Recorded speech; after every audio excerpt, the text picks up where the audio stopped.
Hey guys, it's Travis, Pagan Scholar. I have no clue how this video is going to go because I'm just kind of freewheeling. This is going to be an installment of the ABCs of Paganism. This is for the letter F, and for F I'm going with fantasy. So if I wanted to, I could hang on to this further down the line for P in terms of pop culture magic, but I'm not going to do that. I feel like fantasy is a more broad general term that we can kind of apply in more directions than just pop culture. These are my thoughts on fantasy and how fantasy intersects with contemporary paganism. So I got the idea to talk about fantasy from Aristotle, actually. Aristotle, I cannot say where, it might be the Nicomachean Ethics, but he states somewhere in the canon that poetry or fiction is often more... Hello, dog. So he states that poetry or fiction stories are often more beneficial than history, because history is the way that the world is. Poetry or fantasy, well, that's what I'm segueing into, is the world as it should be.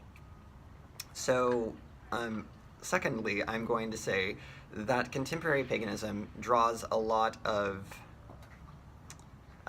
ethos, I guess, or it tries to draw a lot of ethos from fantasy. We have a lot of ideas, so what does contemporary paganism do? It re-enchants the world. Oftentimes people are drawn to paganism because it is a earth-friendly religion, and it is something that is kind of fantastical, but also within that there's all these ideas bound up in the fantastical world of nature, the unseen world of nature, like fairies or things like that. Also like the deities of nature, the deities of old. We have this idea that the past, that antiquity, is somehow inherently more authentic, and the past was closer to the earth, and so in these folkloric legends of the earth, there was these fantastic creatures that lived with the world. The spirit world was actually less transcendent, it was a bit more corporeal, more of a totem pole, but kind of like a spectrum, I guess. There's a lot of things that you could unpack there with the politics of boundary and things like that. But going back to fantasy, so whenever I'm just going to go out on a limb, and I'm going to say that a lot of contemporary pagans like fantasy, and I am one of them. In fact, if we're going to root this, orient this directly in the real world, I don't know if it was a year ago or more or less, but there was this huge social disagreement, is the polite way of saying it, between two bloggers on Pathos, John Beckett and John... I cannot remember his last name, but his blog is The Allergic Pagan. And ultimately, it was John Beckett wrote a blog about movies that inspire one's practice, to kind of reboot them. And he caveated that none of this is real magic, it's just things to inspire you, to uplift your practice. And it had movies like Merlin and The Craft and things like that. And the other blog responded with a really scathing rebuttal that this is why nobody takes contemporary paganism seriously, because we're drawing on The Craft for our spiritual reinforcement. Which brings me back to fantasy and the idea that poetry or fiction or fantasy can sometimes reorient ourselves and re-enchant our paradigm into a way of thinking that the world is better than what it is. And that's kind of what all religions do. If we're going to boil it down to the very, very bare basics, what is religion but a way to re-enchant the world and a way to say that perhaps things are not as shitty as they are. And so ultimately all religions are a form of fantasy, because fantasy is a way of re-enchanting the world and saying that maybe it's not so shitty. However, getting into, I'm also, by the way, disclaimer, I'm not taking sides on either one of that argument. I do lean more a bit academic scruffy, oh, we shouldn't talk about Merlin, but also I'm not going to discredit any experiences that somebody has with that. However, with pop culture making its way, putting its roots deeper and deeper into contemporary paganism, we are faced with a conundrum. If we are going to permit pop culture pantheons, or just magic in general, but drawing from the idea that our contemporary symbols in pop culture can be used as placeholders for deity. Can we just recognize that I am not actually bowing down to an idol like in Theodore Rojak's Where the Wasteland Ends? The pagan, the savage, does not bow down to the actual piece of wood. The pagan understands that the idol, the physical thing, is a window through which one can view deity. If we're going to permit this idea that anything can be an idol, that anything can stand in place of something else, that it just serves as a window through which we can worship and adore deity, then that kind of levels the playing field, because on the one hand, if we accept that pop culture magic or pop culture practices are an acceptable and authentic, incredible way to experience the divine, then we are saying that My Little Pony is the same thing as a Hellenic Reconstructionist. We're saying that it is okay to have Pokemon on your altar to the great transcendent thing that bridges the world of the corporeal and connects us all. We're saying that Superman is just as important as Jesus. But I mean, Jesus is kind of like a superhero action figure anyways. He can walk on water and he can do all sorts of weird things, regenerative powers, so. Anyways, but secondly, we're going to say that the gods would not care.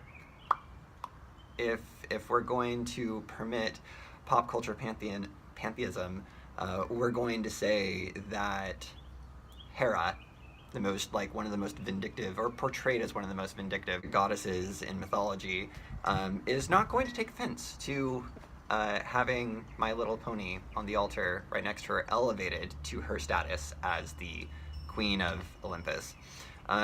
You have to take a stance. If you accept pop culture pantheism into your re-enchanting of the world, into this idea that fantasy is the way that we, the paradigm through which we view the world and re-enchant things, we have to take that stance. We have to say, okay, well, it's all or nothing. The gods are the same as My Little Pony, or the gods are unfazed and are not offended, which I feel like that goes against a lot of the ethos, a lot of the mythology that we are so keen to connect our spirituality to as contemporary pagans. I will say, though, I am not without my ideas of fantasy and of really begging and striving for re-enchanting the world around me. I adopt a very grim, I'm gonna be honest, paradigm for the world. I struggle with it a lot, and the way that I deal with this kind of pervading dread that really permeates a lot of my thoughts on the cosmos is through escaping through fantasy and through poetry. Poetry specifically because it's an art, it's beautiful, but there is no less art in fantasy. I love the Wraithrough books, and I straight the fuck up ordered this book. I mean, this is the Grimoire d'Ihara. This is the author was like, you know what, I'm gonna make a pop culture grimoire for this book that I made. And I mean, I don't actually practice this, but I can understand how it is a vehicle through which one can re-enchant their paradigm. Fantasy is necessary because, well, it's not just necessary, but it's kind of part and parcel of religion. Going on the idea that there is something beyond us, beyond the natural physical world, it takes a bit of mental gymnastics to arrive there, and that's why we have theology. That's why so many people have century-long arguments, like epics that transcend time over, like people are still responding to Lucretius, people are still responding to Plato, people are still responding to Thomas Aquinas and theologians and philosophers. That's why it's such an intriguing thing that we insist that there is something more than the corporeal. And then we debate of the ascension of, not the ascension, but of the hierarchical, like, importance of the transcendent or the corporeal, the manifest. Yeah, it's more than can be covered in like a 10 or 15 minute video. I have no clue how long this is going, but yeah, I was going to actually segue into the letter G that I was going to talk about. Actually, I'm going to save that. I might change my mind. But anyways, so yeah, what are your thoughts on fantasy, on the idea of credulity, of like, should we be taken seriously, or should we permit people to be kind of whimsical? I mean, yes, of course we should permit people to be whimsical, but how much fantasy is okay? And like, is there a line that we draw and say, like, you need to stop thinking that, you know, elves are calling you on the phone and telling you to sacrifice chickens in your yard? Like, we have this cohesive understanding that eventually it's no longer like fantasy that uplifts our practice and re-enchants the world around us, and it eventually kind of stumbles into like psychosis. It stumbles into this idea that no, God isn't calling you on the telephone. You need to seek like psychiatric help. So where is that line? And when is fantasy beneficial and when is fantasy detrimental to our spirituality?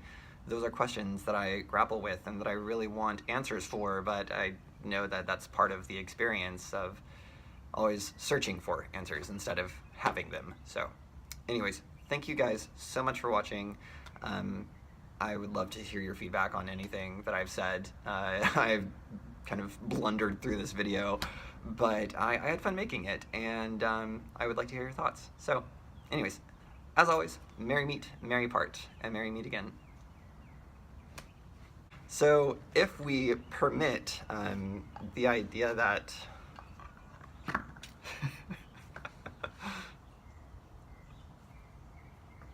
no, go away, stop. The constellation of deity. It's not deity itself. So if we permit, no.